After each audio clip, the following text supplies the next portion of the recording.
It's been 23 years since a tragedy that changed a nation. Tonight, how the victims of 9/11 are being remembered. Plus, a teen in Fall River facing serious charges after they were allegedly caught with a loaded gun right next to a school. And Vice President Harris and former President Trump meeting for the first time on the debate stage. A look at reaction a day later. This is Southern New England's trusted news source, ABC6 News at 5. Our top story tonight at 5, the 23rd anniversary of 9/11. Today, ceremonies all over the country and here at home, remembering the thousands of people who died on that horrific day. Thanks for joining us. I'm John DeLuca. And I'm Caitlin Gelhaus. ABC6 News spoke with the family of one Rhode Islander lost in the attacks and what this day means to them. Here's ABC6 News reporter Josh Kerman.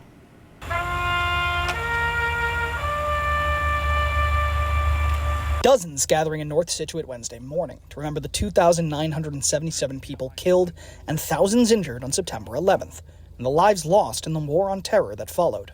That uncertainty, the fear, the panic, our outrage, and grief that swept across our nation. But as I stand here today, I'm reminded of the inspiring bravery and heroism that we witnessed in the days after and the years after. Among the nearly 3,000 people who died that day, there were 9 Rhode Islanders among them. Patrick Nassaney, the father of Sean Nassaney, says Sean and his girlfriend Lynn Goodchild were on the first leg of a vacation to Hawaii. A little bit. That's difficult. They both graduated from Bryant University. They both were working towards their MBA at Providence College. And they were life of the party, fun-loving people, but very, very family-oriented. After more than 2 decades, Nassaney says the remembrances have changed, but the day will always be important. Ceremonies such as this continue to bring to mind what 9/11 represents. Somebody once said that eventually 9/11 will be like December 7th, Pearl Harbor Day. And it's a tragedy, but nonetheless, people say life goes on. Nassaney says the rest of the day is spent going through photos with the other families and remembering those who were lost. In North Scituate, Josh Kerman, ABC6 News. This just into the ABC6 newsroom. Rhode Island now dealing with its first human case of West Nile virus in 5 years. ABC6 News reporter Ryan Medeiros joins us now live with those details. John, the Department of Health announcing today that a person in their 70s from Providence County has Triple E. The case is just the 11th of its kind since 1983, according to the department. Officials adding there are also 2 reported cases of West Nile virus in the state. One previously announced in Providence County and a new report in Newport County. The Department of Health reminding residents of the following precautions to avoid mosquito-borne illnesses. Put screens down on windows and doors. Consider rescheduling outdoor activities during the evening or early morning. Wear long-sleeve shirts and pants at dusk and dawn, and use EPA-approved bug spray.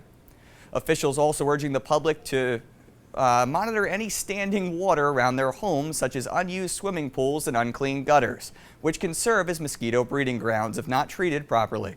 In the newsroom, I'm Ryan Medeiros, ABC6 News. Thank you so much, Ryan. Let's get a check on the forecast now. Storm Tracker Chief Meteorologist Jeff Benson joining us live here in the Weather Center. Jeff, there's really not much to report on because it's just been so beautiful. Is that right? I mean, sort of. We always have stuff to talk about here, even when, yes, it's a quiet pattern like this. We'll start with actually something big going on in the weather world this evening. That's formerly Tropical Storm Francine, now Hurricane Francine. 100-mile-per-hour winds as it's making that landfall in Louisiana. It's located 40 miles to the southwest of Morgan City, Louisiana. It is a Category 2 storm right now. So the National Hurricane Center is kind of jostled back and forth on if this was going to remain a Category 1 or become a 2, and it has strengthened into a 2. It is about to make landfall here over the next, say, hour or so. Then it moves up the Mississippi Valley and weakens considerably, which is really, really good news for all involved. There could be some heavy rain right along that Mississippi River Valley in the short term. But fortunately, we're not looking at a lot in the way of rainfall after that. And certainly it's not looking like we are going to see anything here. We take it back home now. Providence SkyCam showing the bridge, showing the water. What you can't see is the sky, ironically enough, but I'll tell you, it is blue. I think if anybody's been outside today, you know it's mostly blue out there, but it's not going to remain vibrantly blue for much longer. Why is that? We talked back to yesterday, and I said this tongue-in-cheek, how cobalt blue the sky has been since those wildfire smoke episodes that we had at the end of August. And I think Mother Nature heard me, because now we are seeing a return of that smoke as the winds come out of the northwest heading into tomorrow, kind of going up and over this high. You can see the location of the jet stream right here, and that's going to bring that wildfire smoke back into play across our area. Outside of those two things, again, very quiet weather continues as we head through the weekend and into next week. I will let you know when I think we might be able to see our next chance of any kind of precipitation. We'll see you in a few minutes. All right, Jeff, look forward to it. Thank you. New tonight at 5, Fall River police grab a teen for allegedly carrying an illegal loaded gun right outside of a school. As a result, that school was put on lockdown. Officers working at Resiliency Prep spotted a group of teens hanging around the area and realized one of them was not a student. According to Fall River Police, when officers went to speak with them, a 17-year-old started acting suspiciously. Police searched that teenager, and they say they found a loaded handgun. That teen is now facing several weapons charges. And now some other local stories we're following for you on this Wednesday afternoon. A Connecticut man was arrested by Rhode Island State Police after a hit and run on 95 yesterday. According to Connecticut troopers, a driver using a closed lane in Stonington hit a construction worker around 6:30, causing minor injuries. Officers managing to catch up to the suspect's truck, and 46-year-old Julio Massincella was arrested in Rhode Island. He's now facing a DUI charge, while investigators have applied to have him return to Connecticut.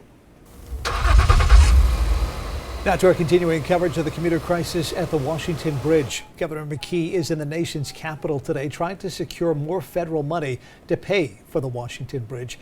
According to the governor's office, Rhode Island has already applied for a $200 million mega grant that will be awarded over the next few months. As you know by now, demolition work on the bridge is now well underway. It's expected to last at least through January. Costs for building a new bridge are expected to be millions of dollars higher than the state first estimated. Your Voice, Your Vote 2024. The dust has now settled on the first presidential debate between Donald Trump and Kamala Harris. Last night, policy was often overshadowed by personal attacks, and it's still too early to know if the debate will move the needle in this election. ABC's M. Nguyen has more. Today, in a rare public appearance together, President Biden, alongside both presidential candidates, Vice President Kamala Harris and former President Donald Trump, all gathering in New York to commemorate the 23rd anniversary of the 9/11 terrorist attacks. The two nominees meeting for the first time just one day before, walking onto the debate stage. In a power move, Harris initiating a handshake. Kamala Harris, let's have a good debate. Nice to see you. Have fun. Thank you. Harris set out to hold Trump accountable for his record, blaming him for the new abortion restrictions across the country, saying what he is putting women through is unconscionable. Donald Trump certainly should not be telling a woman what to do with her body. The former president refusing to commit to veto a national abortion ban. But if I could just get a yes or no, because your running mate, J.D. Vance, has said that you would veto if it did come to your desk. Well, I didn't discuss it with J.D. In all fairness, J.D., and I don't mind if he has a certain view, but I think he was speaking for me, but I really didn't. Trump hitting Harris on immigration. They're destroying the fabric of our country by what they've done. What we have in the former president is someone who would prefer to run on a problem instead of fixing a problem. Trump kept going back to immigration and the southern border. It is one of the strongest issues he has. On the other side, you saw Harris with some of her stronger moments talking about abortion rights in very emotional and visceral terms. On the economy, Harris touted a plan for tax breaks for small businesses and a first-time homebuyer credit for down payments. Trump had won the coin toss and chose to give the closing statement. They've had 3.5 years to create jobs and all the things we talked about. Why hasn't she done it? Both presidential candidates will be right back out on the campaign trail this week. Tomorrow, Harris heads to North Carolina, Trump to Arizona. M. Nguyen, ABC News, Washington. Happening tomorrow, Thursday marks the 71st wedding anniversary between John F. Kennedy and Jackie Kennedy, then Jackie Bouvier. Married in Newport, and the church where the two tied the knot is celebrating the anniversary. The Kennedy legacy, it's our version, if you will, of royalty. Europe has royalty, we have the Kennedy family. Thursday will mark the 71st wedding anniversary of John F. Kennedy and Jackie Bouvier, tying the knot at St. Mary's Church in Newport in 1953. By being the pastor here at the church, I've come to have a great appreciation for John and Jacqueline's legacy and the layers and what he means not only to the Newport community, but really around the world.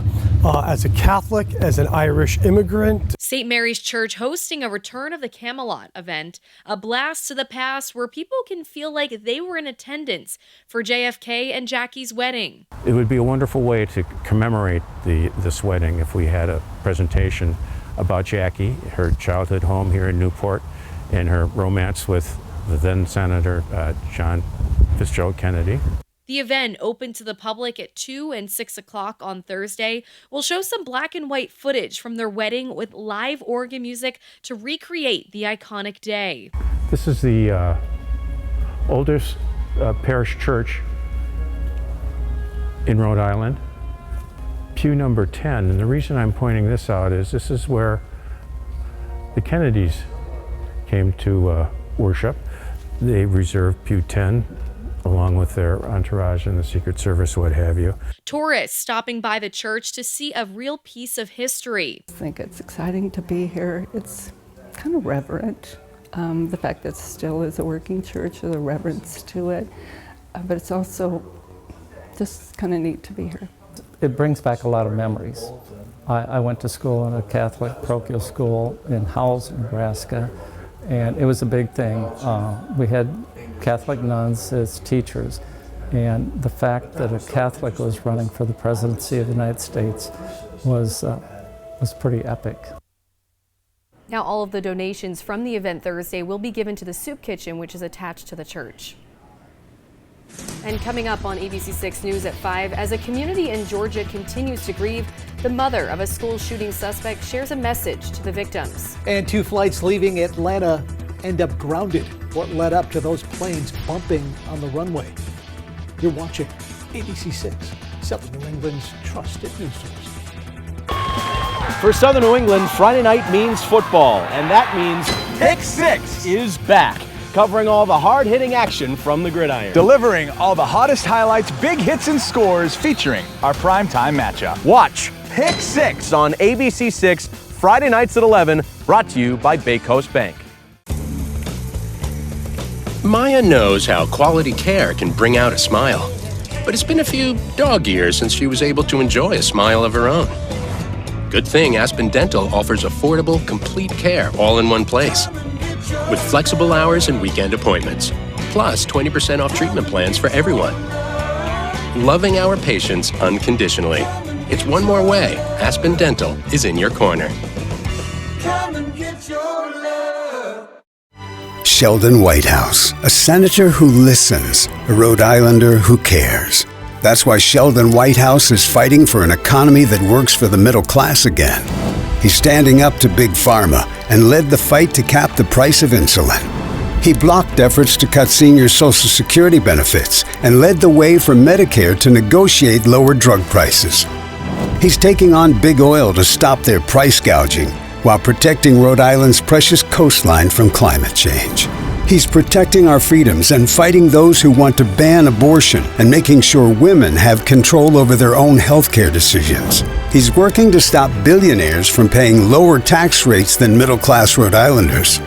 And as big corporations post record profits, he's fighting to crack down on the price gouging and junk fees that are squeezing us. Sheldon Whitehouse, always fighting for us. I'm Sheldon Whitehouse, and I approve this message. John Cooper is Rhode Island's top asphalt paving company for good reason. This family business tackles every project with dedication and 25 years in the industry, offering quality paving services for homes and businesses alike. John himself will personally check on your project's progress from beginning to end, keeping your satisfaction a priority. You won't need to make a previous deposit, and you'll get a 1-year warranty included. Contact John Cooper Asphalt Paving and ask for a free estimate, or visit johncooperpaving.com. For Rhode Island Lottery's 50th birthday, we have a gift for you. Play Lucky for Life in September for the chance to win $50 on the spot. Up to $74,000 in prizes will be awarded. Now that's a good play. Play Lucky for Life. Details at RILot.com. Your morning starts here with the day's top headlines, breaking news, weather, and traffic, all in one place. Watch Good Morning Providence, weekdays 5 to 7 a.m. Taking a look at national news now, political news at 5. House Speaker Mike Johnson's government funding plan is going nowhere fast. The Speaker announced the House will not vote today on the 6-month government funding bill that does include a measure that targets non-citizen voting. Several Republicans are against it, so Republicans are now going back to the drawing board. We're having thoughtful conversations, family conversations within the Republican conference, and I believe we'll get there. So people have concerns about all sorts of things. That's how the process works, and sometimes it takes a little more time. The bill was already considered dead on arrival in the Democrat-controlled Senate. A government shutdown deadline now looms at the end of the month. And other national news at 5. The mother of the teenager accused of killing 4 people last week at Appalachia High School in Georgia apologized to the victims' families in an open letter. It comes a week after the shooting left 2 teachers and 2 students dead. 7 others were hurt. In the open letter, Marcy Gray says she would never forgive herself for what happened and that her son is not a monster. Gray reportedly called the school before the shooting to warn officials after she received a concerning text from him. 2 Delta planes collided while taxiing for takeoff in Atlanta on Tuesday. Spokesperson for Delta says the wingtip of an Airbus jet made contact with a regional jet. The vertical tail of that regional jet was knocked off.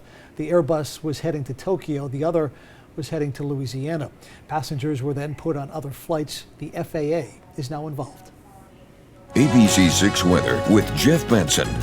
Brought to you by the Preserve Sporting Club and Resort.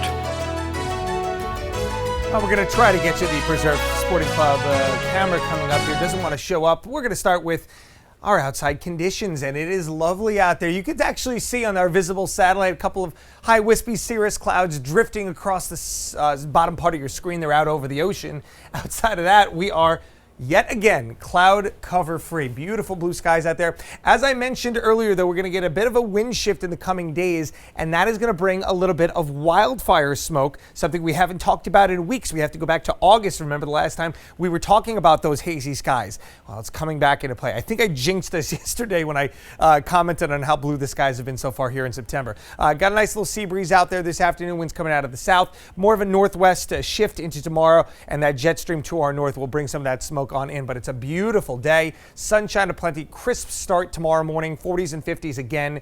It was chilly out there this morning, wasn't it? But it warmed up quickly. As we head into Thursday afternoon, we're looking at a high close to 80 degrees. May hit it, may not. Either way, I think Friday's our best chance to hit it a little bit more widespread across the board as we warm up into the weekend, kind of that summer feel. Not as chilly on Friday morning. Again, we're going to be dealing with that haze. We also have a little weak disturbance to our north here. So before we're ready to throw in the towel and mail this forecast in just yet, we may actually have a chance to get some rain late into Friday afternoon, early Friday evening here as that system comes down from the north. Maybe a quick little downpour. We'll see if these showers can survive. Again, something to have in the back of your head if you have any Friday evening plans. All right, so let's big picture this now. Even if we do get a little rain from that, this is mostly a dry stretch. So when's our next chance to get a nice, robust cold front or something like that? Well, it's not going to be from Francine because, again, that sits over the Mississippi Valley. We could have some rain, unfortunately, into the weekend for the folks down there along the central Mississippi Valley here before that storm completely dies out. You got the big wall of high pressure, which is keeping any rain away from us, but also forcing this storm to sit here until it finally peters out later in the weekend. Then as that dies out, we now have a low trying to spin off the Carolinas here. There is still some uncertainty. We're a week out from this, but there are indications that perhaps this is going to slowly drift northward over the mid-Atlantic and could possibly give us some rain, say by Wednesday of next week. So if we don't get rain on Friday, that would be our next chance. Outside of that, it's going to be warmer. The sun will be out well more often than not. And we're also going to see a little bit of a tick up in humidity here as well. We're not talking about summertime humidity where we're into the 65 to 70 degree dew points, uncomfortable stuff, but it will be noticeable. It might not feel as dry and crisp out there as it has lately. All right, your forecast for tonight, calm, cool, mostly clear. Winds generally becoming calm again after midnight. We're looking at a low temperature of 53 tomorrow morning, maybe only a degree or two warmer than it was this morning. We are tracking again some shower potential late on Friday. It is a mostly sunny day and a warm one at that at 82. Touch more humid again over the weekend. I'm looking forward to Saturday. I want to hit the beach one more time. I think I got to get those beach yayas out. They're not completely. I didn't shake them all out yet, John and Caitlin. Sunday looking like a good one as well, so you have multiple chances for that. Monday and Tuesday also looking sunny, and then again we'll throw some more clouds in, keeping it dry for now, but the potential for our next rain on Wednesday. All right. Thank you, Jeff. Beach day for sure. It's time for our question of the day. What Boston sports team has the best logo? Ooh. The Red Sox, Bruins, Celtics, or the Patriots? You can scan that QR code on your screen or head to abc6.com/spotlight to cast your vote. John, what are you picking? I mean, to me, the Patriots logo, the old one, Pat the Patriot in the football position, that to me is the best. But if you're not going to go with that one, I'd say Red Sox. I think a lot of people would agree with you. I like the Red Sox. I like the B. Very classic. Looks good on a fall cap. Still to come on ABC 6 News at 5, why union members at Boeing say the labor agreement touted by executives is not a done deal just yet. And numbers from the Census Bureau show Americans are making more than they have in years. We'll get a look at that new data. Make every day a fresh start. Watch Good Morning Providence. So you're running a little late. No worries. You'll make the airport, get to the meeting. It's all good. At J. Bryant Day, we know disaster can strike when you least expect it. And that's why we're here with emergency water damage service 24 hours a day, 7 days a week. Our professional cleanup and restoration crews will get the job done quickly, and we can bill your insurance directly. So whatever the size of your water disaster, remember, when disaster strikes, J. Bryant Day is on the way. The Turos are in the great outdoors. We're in our backyard. They're foraging for food. We picked up s'mores and all these snacks. Yum. You know, we also carry bug spray. Whatever the moment, we'll meet you there. Stop and Shop. Feed the moment. Burlington changed my life. I pop in every chance I get. They have my brand and size. I know they do, and I told you so. You need this. At that price you do. Tell him I told you so. You'll love the deals. You'll love Burlington. I told you so. At Green Mountain Tableworks, craftsmanship meets nature in every piece we create. Our signature river tables blend live edge wood with vibrant resin rivers, capturing the beauty of flowing water or your favorite color. Each table is handcrafted with precision using the finest materials to ensure unmatched quality and durability. Elevate your dining room, man cave, or entertainment space with a unique masterpiece from Green Mountain Tableworks. Your guests will be amazed by the one-of-a-kind creations crafted here in New England. Don't miss out on your masterpiece. Stop by Green Mountain Tableworks or visit us online today and see for yourself. Welcome to Violet Hills Nursery, where beauty blooms in every corner. Transform your outdoor space into a colorful paradise with our exquisite selection of flowers and plants. Looking to elevate your landscape? Our expert team offers personalized landscaping services tailored to your vision. From quaint backyard gardens to sprawling estates, you'll have everyone saying, "Wow, is that your yard?" Get the best looking yard this season. Stop by Violet Hill Nursery today and get that picture-perfect lawn. Violet Hills Nursery, where beauty is always in season. You need someone honest, someone who will work for you, someone you can trust to be there and answer the phone. You can count on Ace. We answer the phone. Full service flooring, free estimates, fast turnarounds, all at the highest quality. We want you to love your floors. When it's time to make the choice, count on Ace. We answer the phone. My name is Troy from Ace Wood Flooring, and I approve this message. This week, Stop and Shop for great deals. Stop and Shop boneless chuck roast or steak is $4.99 per pound with a digital coupon. And Taste of Inspiration Stir Fry Kit is free when you redeem 50 Go points using a special offer. Stop and Shop. Feed the moment. With so much at stake, more Americans turn to ABC's World News Tonight with David Muir, America's #1 newscast across all of television. And ABC 6 News with Tiffany Murphy and John DeLuca, Southern New England's trusted news team. In consumer news tonight at 5, price hikes have now slowed to their lowest rate since what we saw back in February of 2021. The Consumer Price Index, which measures prices for commonly purchased goods and services, was 2.5% in August. Analysts were expecting this slowdown due to falling gas prices. Grocery prices, though, held steady. The leading driver of inflation, though, continues to be the high cost of housing, which is up 5% from last year. This latest report likely gives the Fed the green light to cut interest rates when it meets next week. Meanwhile, Americans saw their incomes rise last year, even after accounting for inflation. The Census Bureau reports median household income rose to $80,610 in 2023. That's up 4% from the previous year. The Bureau says this is the first significant annual increase in inflation-adjusted median household income since 2019. Americans' finances are a key issue in this year's presidential election. Well, a day after Boeing executives announced what they called a historic contract deal with union leadership, workers protested over the agreement. The company is offering a 4-year deal that would see wages rise some 25% over that time. Now, the workers were looking for a 40% increase. The proposal also includes lower health care premiums and increased 401k contributions. But Boeing's refusal to restore a pension plan that was eliminated back in 2014 remains a sticking point. A vote by union members will take place tomorrow. And just ahead on ABC 6 News at 5:30, how local candidates are responding after Tuesday's primaries and what's next as officials prepare for November. And deciding the direction the city of Providence will go over the next decade. How to make sure your voice is heard. Those stories and much more coming up on ABC 6 News at 5:30.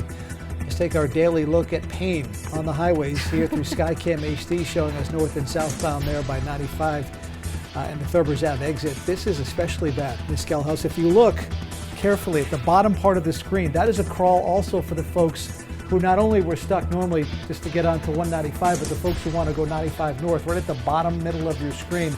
That is a tremendous slowdown for those folks, much worse than normal. And again, the normal slow go, bumpa da bumpa, 95 north to 195 east. Remember the horror movie Nightmare on Elm Street? I'm thinking we got to come up with a name for this. The best I can do so far, and I'm open to change. Nightmare on 195 Street. I'm open to suggestions, but this is Nightmare on 195 Street. So sorry, folks. ABC 6 News at 5:30. Be right back. Looking for